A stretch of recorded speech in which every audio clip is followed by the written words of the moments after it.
तर एक मोठी ब्रेकिंग न्यूज समोर येते, मोठा अपडेट एक समोर येत आहे। ओबीसी नेत्यांची एमईटी इथे बैठक आहे।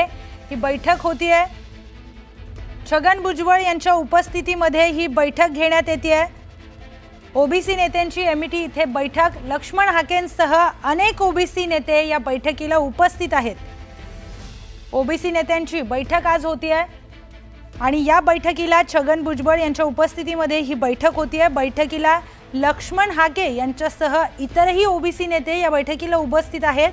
तर भुजबळ यांनी ओबीसी विषयी आणखी आक्रमक होऊन भूमिका घ्यावी अशी विनंती ओबीसी नेते भुजबळ यांना करणार आहेत। लक्ष्मण हाकेंसह अनेक ओबीसी नेते या बैठकीला उपस्थित राहणार आहेत आणि मनोज जरांगे पाटील यांच्या आंदोलनाच्या पार्श्वभूमीवर ओबीसी नेत्यांची बैठक पार पडणार आहे। बैठकीला छगन भुजबळ यांची प्रमुख उपस्थिती असणार आहे आणि यामध्येच लक्ष्मण हाके यांच्यासह बाकीचे ओबीसी नेते देखील असणार आहेत। थेट जाऊयात आपले प्रतिनिधी सुस्मिता बदाणे यांच्याकडे। सुस्मिता, काय अधिकची माहिती?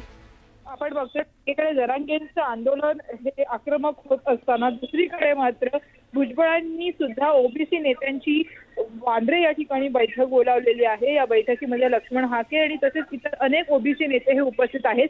ज्या ओबीसी नेत्यांना प्रत्यक्ष उपस्थिती नाही या ठिकाणी करता येत आहे त्यांनी सुद्धा याला पाठिंबा दिल्याचं भुजबळांच्या वतीने सांगण्यात आहे। साधारणपणे कोर्टाच्या आदेशानंतर कोर्टाच्या निर्णयानंतर या सगळ्या बैठकीला सुरुवात होणार आहे आणि आपण बघतोय की ओबीसी आणि त्याचसोबत ओबीसी नेत्यांची भूमिका याबाबत महत्त्वाची भूमिका ही आता बजावली जाते आहे आणि म्हणूनच या पत्रकार परिषदेमध्ये सुद्धा भुजबळ नेमकं काय बोलणार हे बघणं महत्त्वाचं आहे। मंत्रिमंडळ बैठकीमध्ये जरांगेंच्या मागणीला विरोध सुद्धा ओबीसी नेत्यांकडून केला जाणार आहे आणि बैठकीनंतर भुजबळ नेमकी काय भूमिका घेतात आणि मंत्रिमंडळासमोर कशा पद्धतीनं या संपूर्ण मागणीला मांडतात हेही बघणं महत्त्वाचं असणार आहे।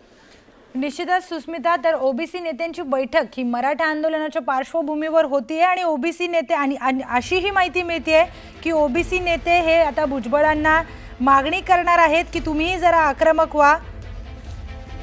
मराठा आरक्षण